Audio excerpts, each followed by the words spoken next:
And the United States is suffering significant material losses. I don't know about human loss at this point.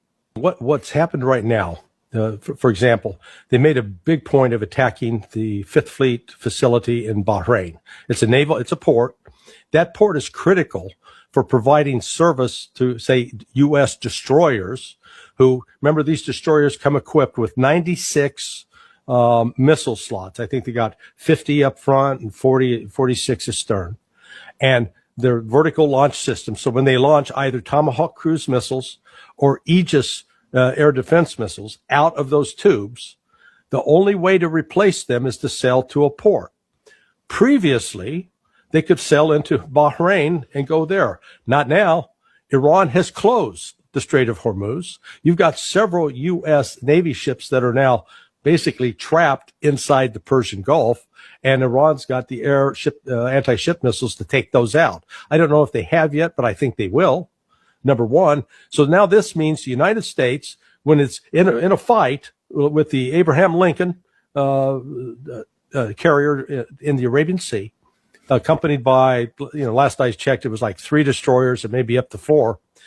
Once they're run out of missiles, the nearest port is 3.5 days away at Diego Garcia. Wow. So what we have right now is a situation that we cannot sustain an attack, a naval attack from the south with just the one aircraft carrier, because there's no nearby port they can sail to get reloaded. So 3 days out, 3 days back, that's a week. How sustained is the American attack? Is it regular, consistent, systematic, without a break, or does it go for a couple of hours and they stop and then they come back? Well, they can't sustain it continuously because they're using the land-based is from planes that are flying out and dropping air-guided missiles, air-to-ground missiles. And again, the same applies to the ships that are those destroyers that are firing off Tomahawk cruise missiles. Once they fire, they're done.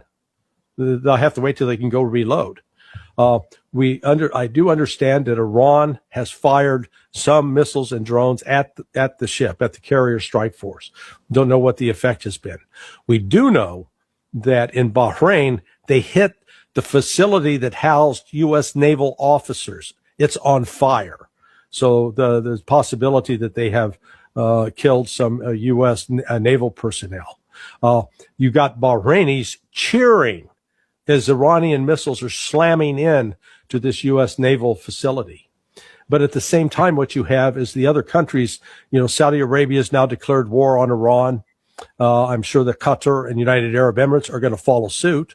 And fine, up to this point, Iran has targeted only the military targets, the U.S. military targets in these countries. But if those countries want to start getting into it with Iran, Iran will take out their oil. And Iran very well can do that. And that'll be especially true if the West tries to attack Iranian oil facilities and oil fields. They will then, in turn, light up the entire Persian Gulf and say goodbye to 25% of the world's petroleum.